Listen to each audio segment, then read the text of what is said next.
Pablo a los Filipenses, y vamos a entrar en la lectura. Filipenses capítulo 4, versículo 21 al 23, que es la salutación final que Pablo hace a los hermanos.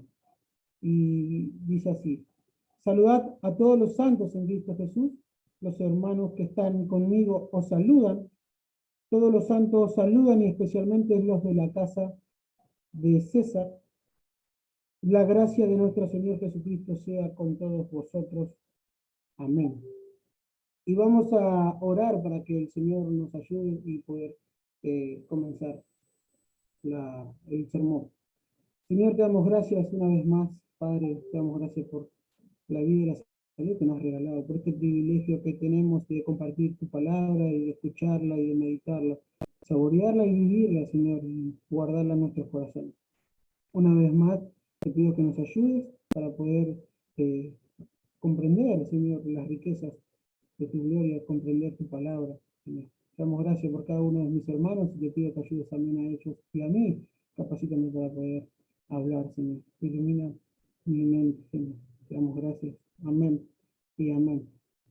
Y rápidamente, hermanos, sé que el tiempo nos apremia y quiero compartirles un breve resumen de la carta que hemos titulado El gozo, ¿no? El gozo la carta del gozo, es llamada la carta del gozo, y esta es la salutación final que Pablo le escribe a los filipenses.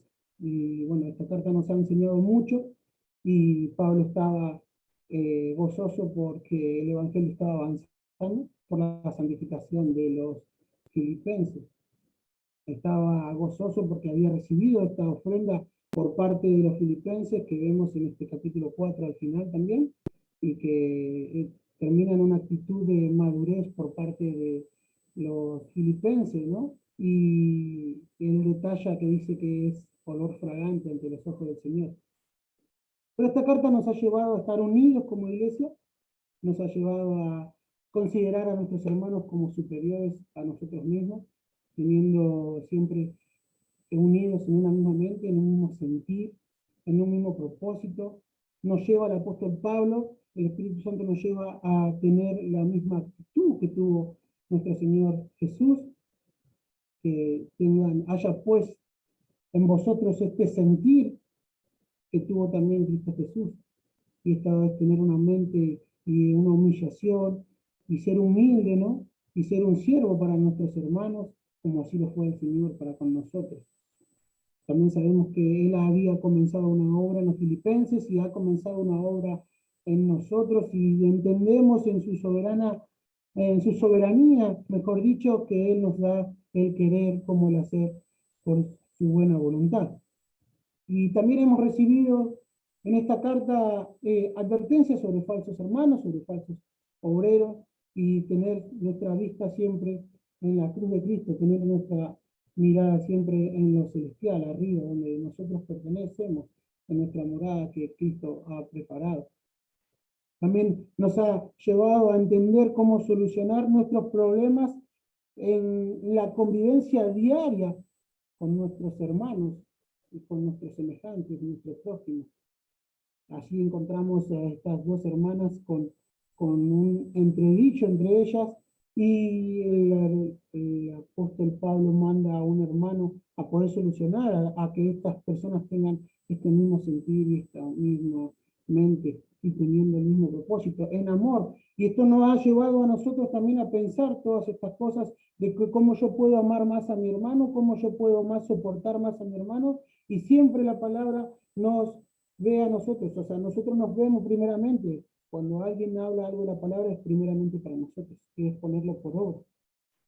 Entonces, allí donde nosotros debemos ceder y examinarnos a nosotros mismos siempre, y primeramente, y esto es por ahí tener más paciencia de la que tenemos, y pedirle al Señor, y ser humildes, pacientes, humillarnos, ceder, pensar siempre en el otro. Y también hemos visto en esta carta la vida de Pablo, que él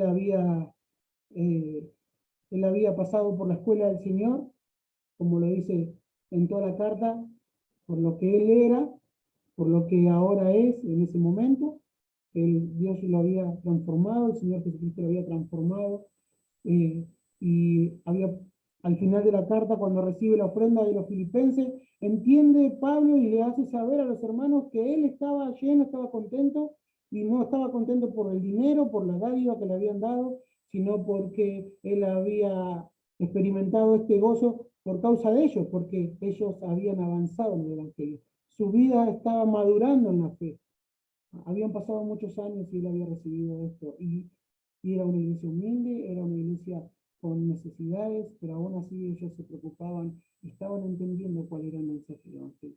Entendían cuál era el mensaje del Evangelio. Pero Pablo entendía que no dependía de ninguna fuerza humana, sino que su fortaleza estaba en el Señor y que solo dependía de Él. Y entramos a esta salutación final y en verdad es un gran desafío para mí porque nunca he predicado una salutación final, siempre lo he enganchado con versículos anteriores, y, pero así como la salutación al principio de cada carta, como al final, son palabras inspiradas del Señor con mucha riqueza. El Señor ha, ha hablado a mi vida en estos versículos y he entendido algunas cosas a través de la meditación de ellos, y el Espíritu Santo me ayuda constantemente. Y son palabras inspiradas por el Espíritu Santo. Y en el versículo 21, como arrancamos, dice: saludad a todos los santos en Cristo Jesús. Los hermanos que están conmigo os saludan. Versículo 22, todos los santos saludan, y especialmente los de la casa del César. Vemos claramente que Pablo se está despidiendo en esta carta. Y las palabras que vemos que resuenan en estos versículos son los santos en Cristo Jesús, todos los santos. Y al despedirse, Pablo emplea estas palabras que nos dicen a nosotros y a los filipenses los santos. Eso nos están indicando una clase de persona a quien él se está dirigiendo. Y esta clase de persona no es cualquier persona, no es todo el mundo tampoco, sino aquellos que forman parte del cuerpo de Cristo.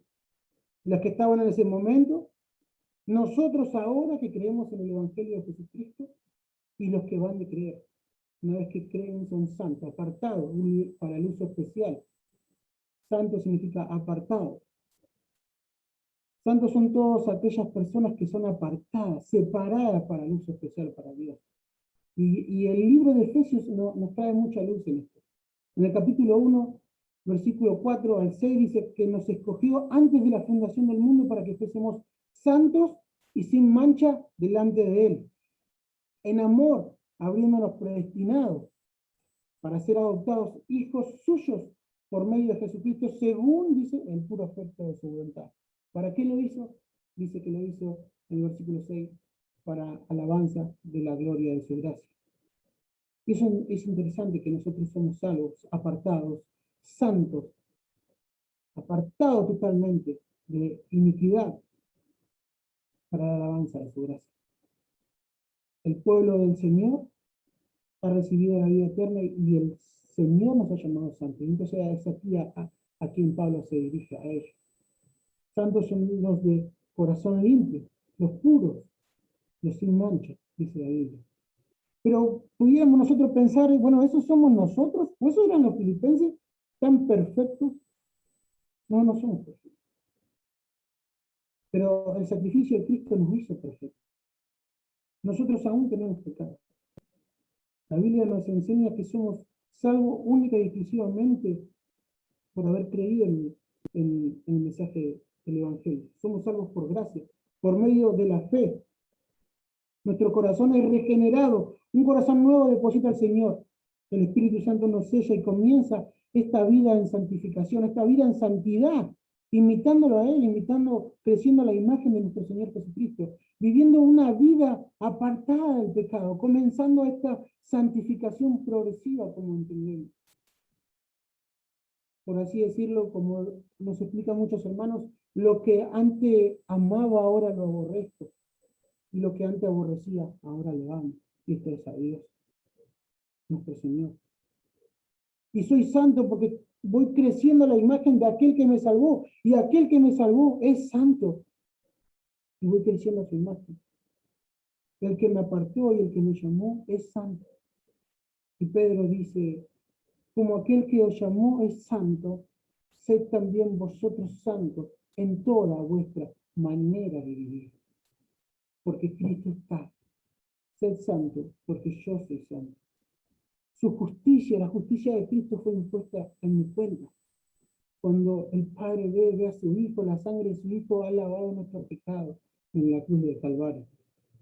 El libro de Corintios nos dice, 2 Corintios 5:21, al que no conoció pecado, por nosotros lo hizo pecado para que fuésemos hechos justicia de Dios en él. Entonces, cuando Pablo saluda a los santos en Cristo Jesús, a los filipenses, nos damos cuenta quiénes somos en Cristo Jesús. Somos santos apartados para anunciar las virtudes de aquel que nos trasladó de las tinieblas a la luz admirable. Saludás a todos los santos, dice Pablo. Y esto también nos habla, y podemos ver, mejor dicho, en el versículo 22, todos los santos os saludan. ¿Quiénes son todos los santos? ¿Por qué Pablo emplea todos los santos que están aquí como algo plural? Porque después dice los de la casa del César, con los que él estaba conviviendo. Y podemos notar en esas palabras que es mucho más que una salutación, sino que es la iglesia unida en comunión. Porque no solo los filipenses Pablo envió cartas desde allí a los filipenses, sino que sabemos que ese fue su primer encarcelamiento en el año 62, donde de allí se escribieron el libro de Efesios, el libro de Colosenses, el libro de Filemón y último de los filipenses. Y podemos notar que por allí, por medio de salutaciones de las otras cartas, que han pasado muchos hermanos. Filemón, Onésimo. Podemos ver Epafra, Colosenses. Podemos ver Aristarco también. Marcos en Filemón. Epafrodito. Timoteo. Lucas.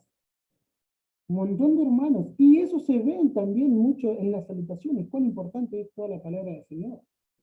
Y vemos que Pablo, con la autoridad apostólica, guía a hombres y a mujeres por medio de la fe, por medio de la predicación del Evangelio. Y podemos notar la comunión ahí cuando él dice, todos los santos saludan, que han mandado saludos todos los hermanos. Y es interesante esto, porque recién venimos de compartir las peticiones de oración de cada uno. Y anoté las peticiones y todo empieza, las peticiones que tuvieron mis hermanos cuando estuvimos recién, primeramente fueron actos de gratitud, y había hermanos de la iglesia de Merlo, había hermanos de la iglesia de Capital, y estábamos de Catán. Las tres iglesias que están separadas por kilómetros estábamos unidos, y estamos unidos en oración, estamos unidos. Y esos son los santos en Cristo Jesús. Y eso es lo que Pablo decía, todos los santos saludan. Porque las noticias se iban de un lado a otro. Las noticias iban de un lado a otro. ¿Cómo están los hermanos de Filipos? ¿Cómo están los hermanos de Éfeso? De Colosas. Y eso es la comunión. Y es allí donde pudiéramos ver cuando Pablo nos dice, todos los santos saludan. Todo el cuerpo de Cristo tiene vida. Y quizás usted, si lo repite y pueda leer los versículos más detenidamente, puede notar este gozo en esos tres versículos. Este gozo de Pablo por la iglesia, por llamarlos santos. Y esto no es para menos. Pablo estaba muy gozoso porque ellos habían recibido esta ofrenda.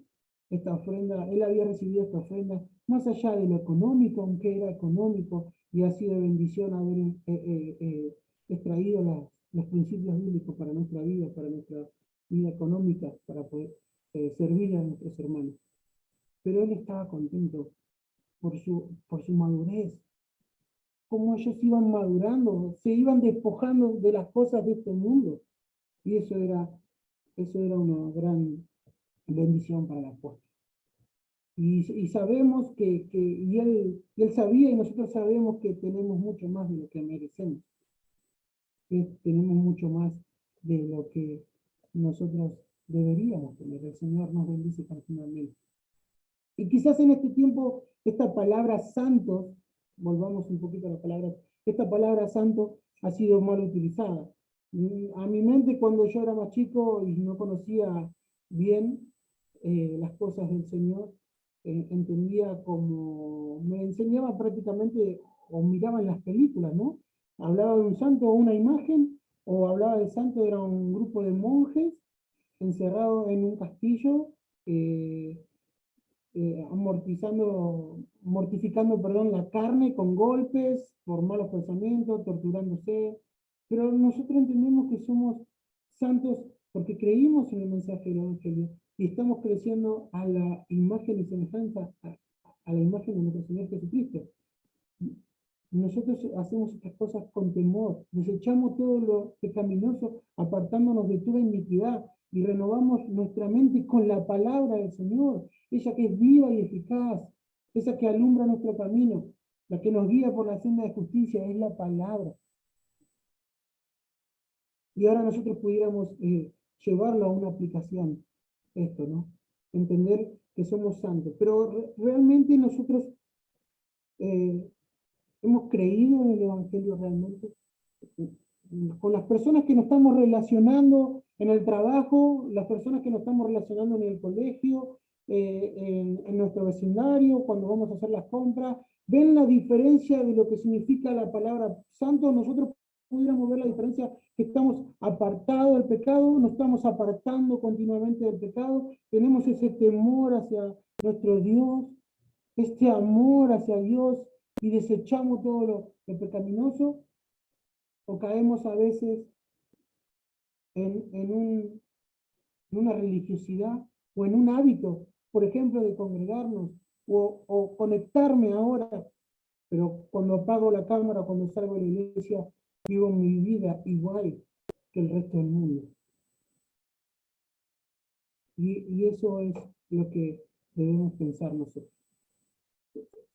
Cristo no murió para que nosotros vivamos igual que antes. Cristo no murió para que nosotros sigamos deleitándonos en el pecado. Y eso es lo que nosotros deberíamos pensar. Y esa es la vida que estaban llevando los filipenses, estaban apartándose del pecado. Y Pablo estaba contento por eso, porque estaban obrando de esa manera. Aunque tenían sus luchas, aunque tenían sus pruebas. Ellos son los santos en Cristo Jesús, a que Pablo estaba escribiendo, porque estaban separándose del pecado. Y eso a veces que el Señor había comenzado una obra en ellos. Y el Señor ha comenzado una obra en nosotros y la seguirá perfeccionando hasta que llegue. Otra aplicación que pudiéramos tener en esto es orar por el cuerpo de Cristo, llevarnos a la oración, ya que Pablo allí estaba en cadenas, ya que Pablo allí estaba preso por predicar el Evangelio. Y pudiéramos nosotros hoy alzar oraciones por aquellas personas que están predicando en muchos lados, en muchos lugares que hoy en día no se puede predicar libremente como lo hacemos hoy. Y en esto sí tenemos este gran privilegio de orar, tenemos este gran privilegio de compartir el Evangelio, para que muchas más personas se conviertan a nuestro Dios. Y por eso estos dos versículos, esta salutación, notamos también la palabra también. La palabra se expande por todos lados. Es increíble como Pablo vuelve a citar la casa del César. Al principio de la carta habla de todo el pretorio, donde él estaba en cadena. Y aquí está hablando de la casa del César, es el mismo lugar. Pero lo noto como alegría. Saludan todos los que están aquí en la casa del César. Significa que se habían convertido al Evangelio. Habían escuchado el Evangelio y se habían convertido a Cristo. Y es interesante que Pablo lo repite. Y eso nos está diciendo que la palabra fluye, que la palabra no está encarcelada, que el Evangelio corre incluso a veces en lugares donde nosotros no pensamos que pudiera llegar. ¿Cómo va a estar en medio de prácticamente el infierno? En el César, donde el que no decía que él era Dios, los mataba. Bueno, ahí alrededor el Señor estaba convirtiendo los corazones. Y eso es interesante para que nosotros pensemos, donde el Señor te manda en cualquier lugar para que tú vivas esta vida en la tierra, te manda para que prediques el Evangelio. No es necesario que te vayas muy lejos. Puedes empezar en tu cercanía, donde tú estás. Y Pablo había enviado una carta en el año 56 y años anteriores a los romanos.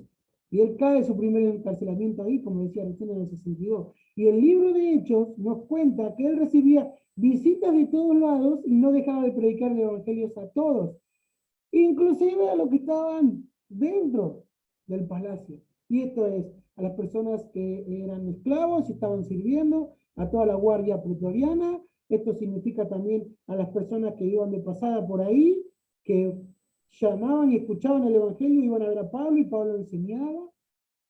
Esto es un gozo, porque el evangelio fluía por todos lados.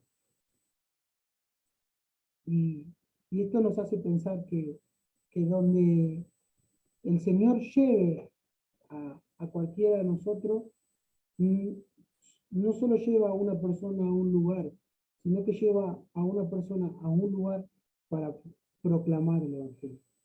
Y esto tuve la oportunidad y el privilegio de poder compartir la palabra con 2 compañeros de trabajo. Y me ha sido de gran gozo, porque yo trabajo solo en el lugar de trabajo donde estoy, trabajo solo.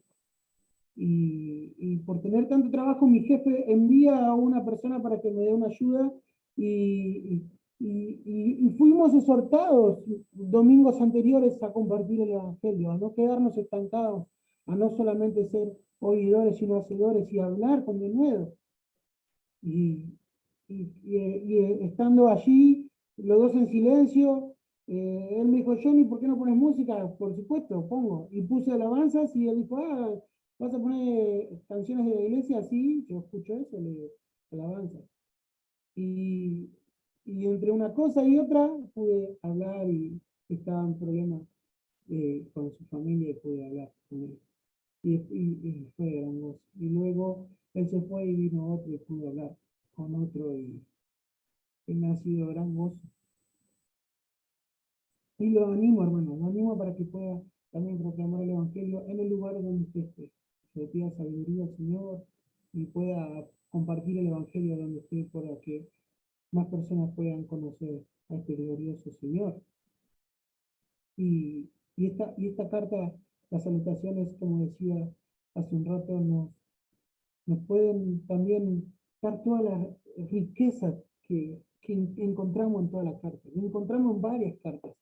Como decía recién, encontramos hermanos en las salutaciones, donde podemos encontrarlos en otras cartas y entenderlas un poco mejor. Por ejemplo, usted en el libro de Filemón va a encontrar a Demas como uno de los colaboradores, pero luego va a encontrar en segunda de Timoteo a que Demas lo ha abandonado a la apóstol y se ha ido al mundo. Pero usted también va a encontrar en el libro de Hechos hablar de Marcos que abandonó a, a Pablo en su viaje de misionero, se volvió, pero después va a encontrar aquí en Filemón y va a encontrar en segunda Timoteo a Marcos, que el Señor restaura su corazón, lo prepara y lo envía de vuelta a la misión. Todo eso entendía un poco lo que era esto, sobre compartirles a ustedes, sobre entender que hay riqueza en cualquiera de las palabras que se encuentran en este libro.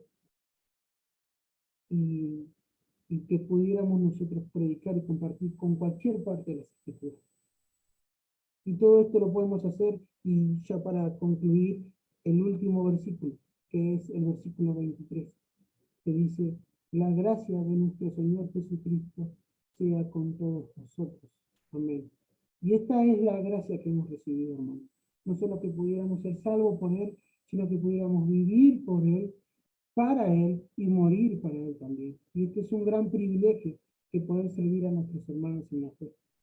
Pudiéramos llevar el Evangelio así hacia lugares que a veces no pudiéramos entender cómo la palabra fluye, cómo no la detiene nadie, si esto es que nuestro Dios, nos maravillamos de nuestro Dios. Y Pablo entendía que al estar preso y el padecer por Cristo era dado por privilegio, era un favor inmerecido, era la gracia que dice de nuestro Señor. La gracia de nuestro Señor Jesús sea con nosotros. Y esto debe resonar siempre en nuestro corazón y en nuestra mente, que es su gracia la que nos ha salvado. Que nosotros somos y éramos indignos, que si no fuera que Él nos ha encontrado y ha llevado sobre sí mismo nuestros pecados, nuestras transgresiones, no seríamos nada. Y podríamos reflexionar sobre esta gracia que Pablo nos dice y les dice a los filipenses, esta gracia es con ustedes, esta gracia sea con vosotros. Es como poder entender cuando el Señor le decía a Pablo en el libro de los Corintios, bástate en mi gracia. Es que pudiéramos entender que su gracia es suficiente. La gracia que nos ha dado el Señor es suficiente para todos. Estamos completos en el Señor porque hemos recibido su gracia. Por eso Pablo, él entendía poder pasar necesidad. Por eso él entendía cuando estaba lleno. No era por la circunstancia, no modificaba eso. Cristo era su fortaleza. Cristo es nuestra fortaleza. Y que el Señor nos ayude a poder comprender estas palabras. Y es algo característico de Pablo en las salutaciones finales, en toda la mayoría de las cartas. A los Efesios le dice, la gracia sea con todos los que aman a nuestro Señor Jesucristo con el amor inalterable. Y a los Colosenses le dice que la gracia de Dios sea con ustedes. En Filemón le dice, la gracia de nuestro Señor Jesucristo sea con vuestro espíritu. En Romanos dice, la gracia de nuestro Señor Jesucristo sea con todos vosotros. ¿Por qué Pablo al final vemos que esta característica de saludar la gracia de nuestro Señor Jesucristo sea con todos vosotros? ¿Por qué? Y porque es la gracia la que nos ha salvado. Y es la gracia la que nos mantiene firmes. Y la gracia la que nos llevará a nuestra morada celestial. Es la gracia que Dios le dio a los filipenses de poder compartir con el apóstol. Es la gracia que le ha dado poder escuchar el Evangelio. Es de privilegio. Es algo que es un favor inmerecido, es algo que no merecíamos, que merecíamos completamente lo contrario a lo que hemos recibido. Y eso debe resonar en nuestros corazones, y eso debe, hermano, usted meditar en la gracia del Señor y poder alabar al Señor por eso. Vamos ahora. Señor, te damos gracias por tu palabra, por tu amor, por tu misericordia, por tu bondad que nos has dado. Te damos gracias porque hemos recibido mucho más de lo que merecemos, Señor. Gracias por mis hermanos, por la iglesia donde nos has puesto, Señor. Te pido por los pastores, Señor, te pido por las personas que están en el ministerio, que los sigas usando, Señor, para bendición nuestra. Gracias, Padre, que podamos darte la gloria. Amén y amén.